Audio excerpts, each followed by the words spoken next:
If you're going to appear for your MBA interviews or any job interview, chances are that it is going to be conducted in English.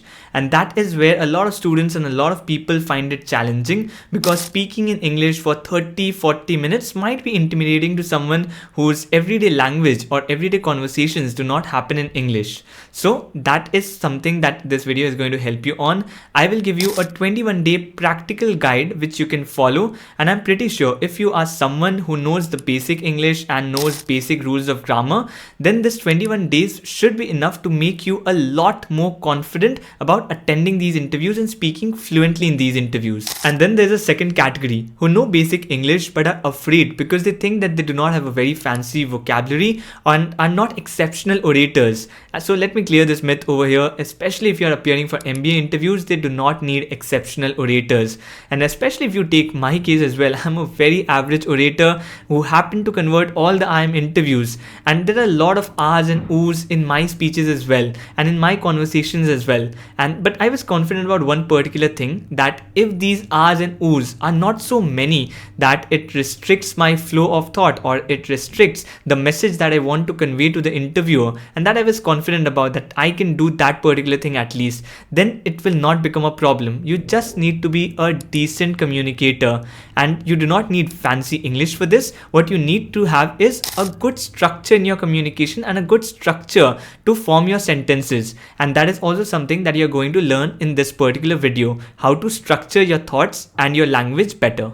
So let's start with what are the different exercises that you should be doing for the next 21 days. And starting with the first exercise, which is the most important one, every day you would be reading a newspaper, and not the entire newspaper, but just the editorial part of it. And once you read the editorial, now you have to summarize it in your own words. Write it down in the paper, not a very long summary, maximum 100-200 words is good enough. A very small summary of the entire editorial. And once you have written that down, now you have to practice speaking that in front of the mirror, or you can practice speaking in front of a camera as well, record yourself, which will also allow you to view how you performed. So that is something that you can do. And whenever you are speaking, it's not that you are just reading it out of a paper, it's that you have collected your thoughts on a paper by writing it down, and then you are speaking in front of the camera in your own words. That's the first thing that you have to start with. So the writing part of it, that is writing the summary after you have read the newspaper, is something that you will do only for the first 7 days and not after that. After that, what you would be doing is basically read the newspaper, think in your own mind what's the summary, and then speak in front of the camera.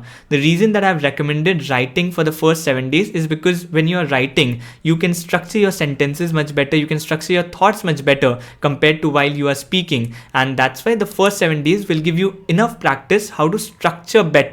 So after that first 7 days, you can definitely save your time by not writing, especially if you have an upcoming interview, and you need to prepare quickly, so you can avoid and save that particular time. But in case you do not have an upcoming interview, and you have a lot of time, then you can continue that as well. You can continue writing the summary in your own words, and that's perfectly fine. That's also a very good practice to continue.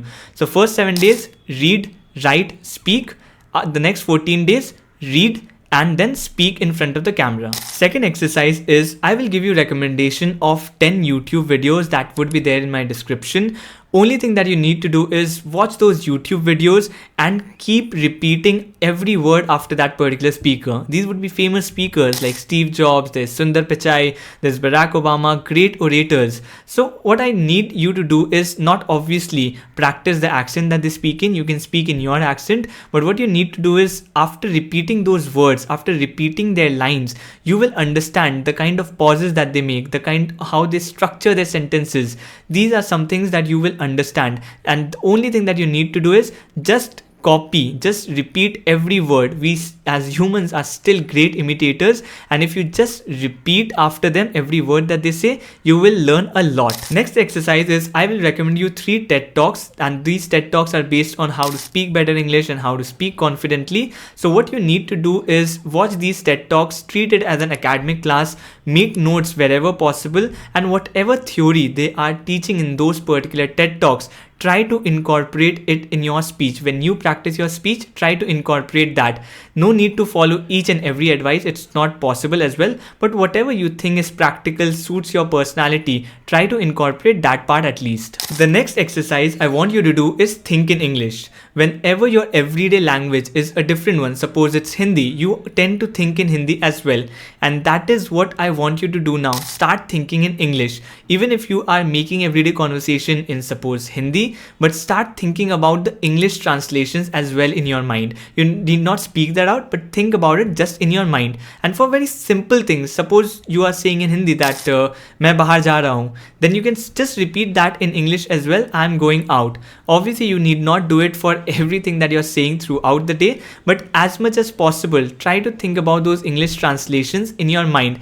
The more you practice, the more you think in English, that the more confidence you will get out of it. The next exercise is to practice. And here what I want you to do is practice first extempore. Just pick up any random word every day. That is, suppose you pick up a word like freedom.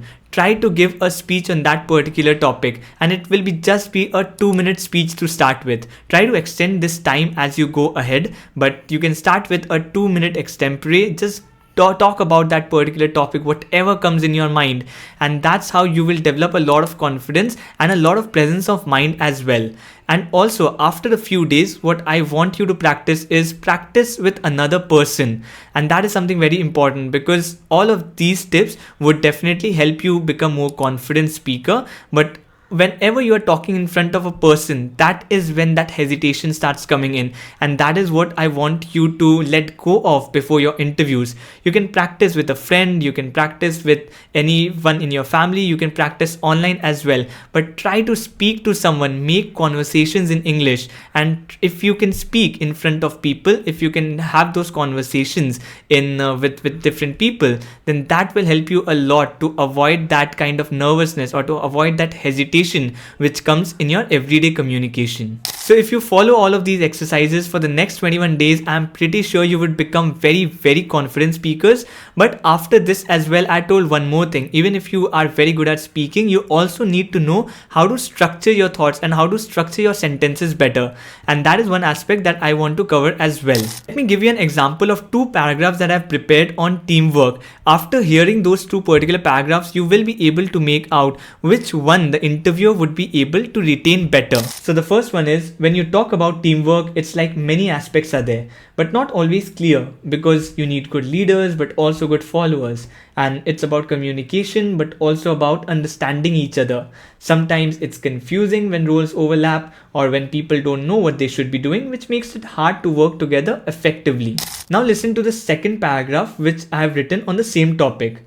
Effective teamwork relies on several key factors. First is balancing strong leadership with effective followership. Second is having clear and open communication channel. Third is understanding individual roles and responsibilities to avoid confusion. And fourth is team members should be having a shared understanding of goals and methods. While I was trying to convey the same message through both the paragraphs, but the interviewer will highly likely retain most part of the second paragraph. The reason was it was well structured. I said that it's 1, 2, 3, 4. So the interviewer might pick up any one of the points and they will be able to retain any one of the points better than the first paragraph, where everything was like unstructured. I was saying points, but it was not like coming one after the other, and I merged a lot of different points together as well. So the first tip is you can always structure your sentences in a particular sequence. That will help you.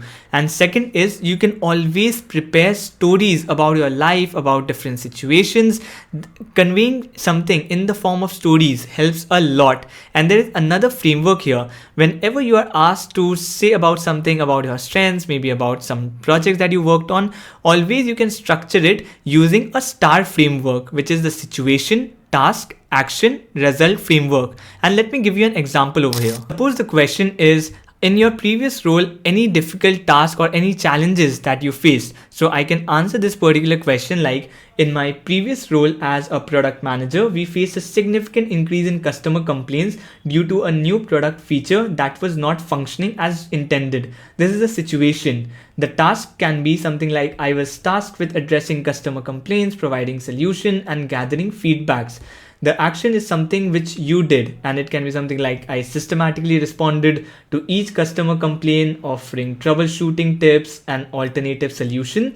And after that, you need to share the result of the actions that you did. And it can be, the example can be something like, As a result of these actions, customer complaints decreased by 40% within 2 months. The feedback I provided helped our product team to quickly identify and rectify the issue. And to practice structuring, I will list down 5 questions that you can see on the screen. Try to answer these 5 questions. Write down answers based on your life story and also based on the framework that I have just covered. I hope you will practice all of these exercises, and this will give you a lot of confidence to improve your communication. So that's it for this particular video. Do like and subscribe, and see you in the next one.